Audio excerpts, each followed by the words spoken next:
बिस्मिल्लाहिर्रहमानिर्रहीम। अस्सलाम वालेकुम जी स्टूडेंट्स, कैसे हैं सब। तो आज हम कारवानी उर्दू जमात छठी यानी शशम जमात के जिस सबक का आगाज़ कर रहे हैं वो है अहम ग़ज़ाई नेमतें। सबसे पहले हम इसके नए अल्फाज देखेंगे। नए अल्फाज में पहला लफ्ज़ है ख़मीर शुदा। ख़मीर शुदा जमा हुआ या तुर्श। मलाइमत, मलाइमत नरमी। उसके बाद है मरगूब। मरगूब होता है पसंदीदा। नशोनुमा बढ़ना। बनाई बसारत नज़र।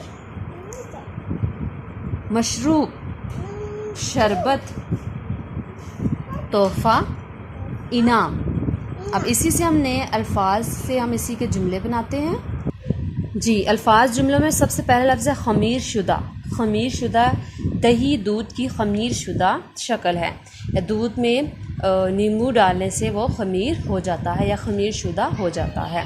मरगूब, मरगूब का मतलब था पसंदीदा, तो दही बच्चों की मरगूब ग़ज़ा है। इसके अलावा हम बना सकते हैं जैसे बर्गर या सैंडविच जो हैं वो बच्चों की मरगूब ग़ज़ा है। नशोनुमा, नशोनुमा बढ़ना। बच्चों की या दूध बच्चों की नशोनुमा के लिए बेहतरीन है।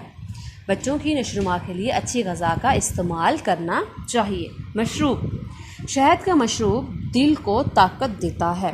या हम एक और जुमला बना लेंगे, गर्मियों में मशरूब का इस्तेमाल बढ़ जाता है। तो बच्चों आपने इन जुमलों को, इससे बनाए गए अल्फाज मायने जो हैं उनको अच्छे तरीके से याद करना है और इसको अपनी नोटबुक पर, अपनी रफ़ जो नोटबुक है उस पर लिख के याद किया करें ताकि आपको ज़हन नशीन हो जाए। इसी के साथ अपना बहुत सा ख्याल रखिएगा। अल्लाह हाफिज़।